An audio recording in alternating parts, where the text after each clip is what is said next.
want to make clear that I haven't been a hunger striker. I've been eating. I'm not here as a politician either. I'm here as a community stakeholder. Dyett is down the street from my home. Reverend Wilson and I have been engaged in conversations over the last week to try to help these people get their message through as kind of, what would you call it, negotiator. But as we were doing so, several days ago, there was shots fired in front of my home while my son was at home. As we were here at Push on Friday, there were shots fired while we were having these conversations. I mentioned this because this fight for a community school is not unrelated to the consequences that we suffer in our community. That's why I thought it important to maintain communications while not being actively visible, because a fight for a community school is not just about what kind of curriculum or who the principal is or whether or not there's a local school council. It's about having an entity in there that opens its doors not just during school hours, but after school hours. Right. And the existence of such an entity can keep the streets safer for all community stakeholders. And so I'm here as a community stakeholder to say thank you to all of you all who have taken this step to have this. I'm here as kind of a healer to try to bring community together, because I think everybody that tried to advocate for a school is concerned about community. So I thank you for that opportunity. I want to thank Senator Kwame Raoul and again Reverend Jeanette Wilson for the efforts to advocate, to again try to bring some healing to this situation. We like to say that we have always been willing to sit down and talk. We haven't been talked to. We've always been willing to negotiate. We haven't been negotiated with. So the fight for Dyett Global Leadership at Green Technology High School continues. To see many friends and family in the audience, we appreciate you for your love and support.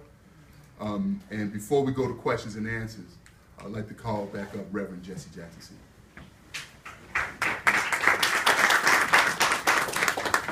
This is a victory we celebrate because Dyett will open, it was scheduled to be closed.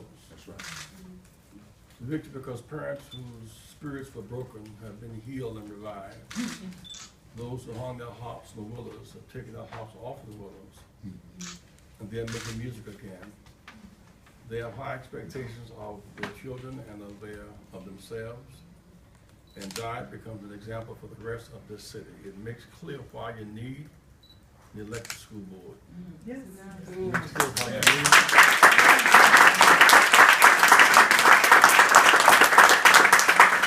Decide to close schools, open schools, expand schools. In a democracy, people should have a voice. They should not read about the deaths of their children in the paper, watching on the night the news.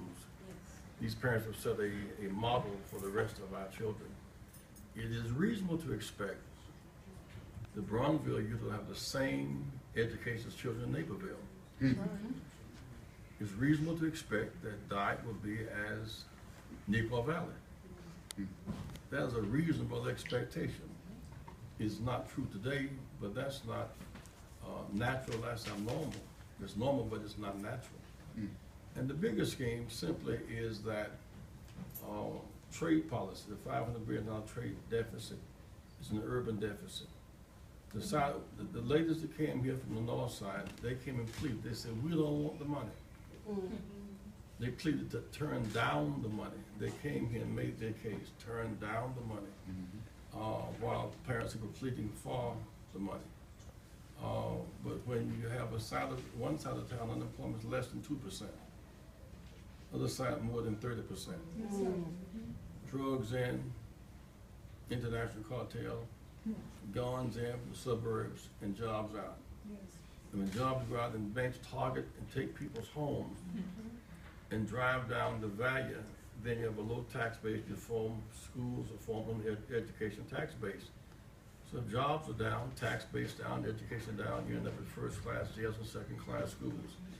These parents are taking on a global scheme of deprivation around the world. In many ways, this is not just a Chicago message, this is a message for the world.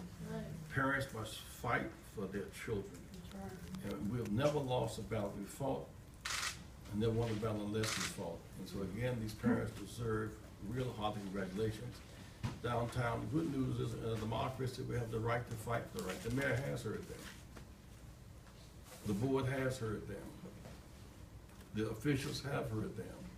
And these parents standing on righteousness will prevail, and we stand with them. Thank you very much.